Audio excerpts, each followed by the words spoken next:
Let's begin with the so-called hidden man. Let's begin with Mitt Romney. Let me just play a little bit. This is part of an interview with his wife, Ann.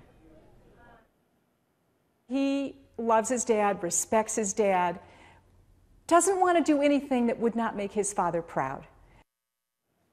Now, Romney's dad was a powerful auto executive, a moderate Republican governor. Did his father, the role of his father, really cast a big shadow over Mitt Romney's early years now? And if so, how so? It's a tremendous burden and promise at the same time. Mitt Romney grew up in a wonderful family, many generations of Mormons, where the ethos is parenting is the most important thing you do. George Romney was an unbelievable role model, a successful auto executive, and a great community person, and a politician who was very successful as a governor. He fought Barry Goldwater at the 1964 Republican convention.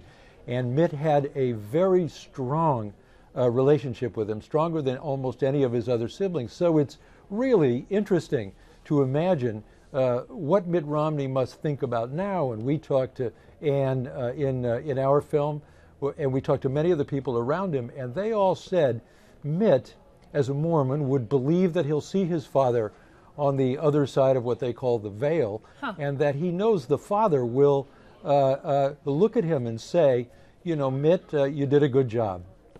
Wow. So this is part of what he believes, again, speaking about his Mormonism. Here's a little more from your documentary.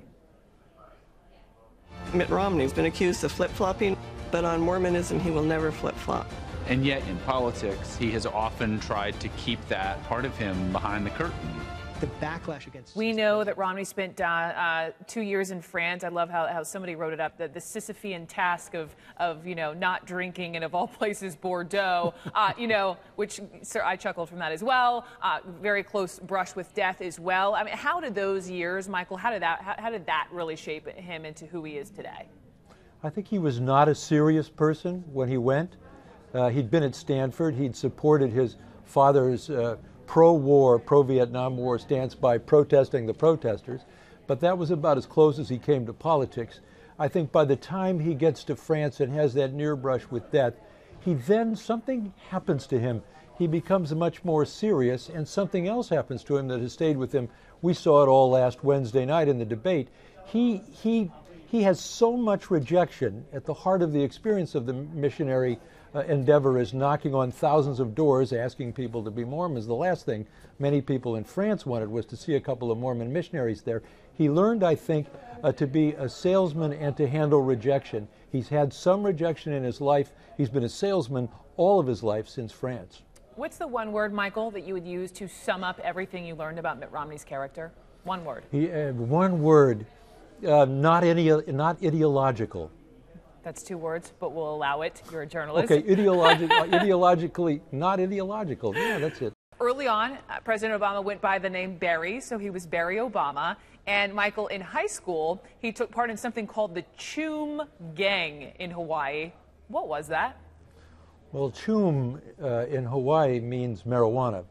And his friends, he'd had I mean, by my terms, really a horrible childhood, and by his, even the memoir doesn't go as deeply as I think we went to discover really what it was like, a lifetime of being left and being alone, searching for home, searching for family. It really is a sad story, quite the opposite of Mitt Romney's story.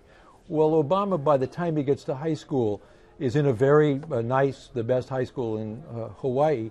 But there he has a group of friends that really become his family. He didn't really have anything like it before that. And they were known as the Choom Gang because they consumed a lot of marijuana.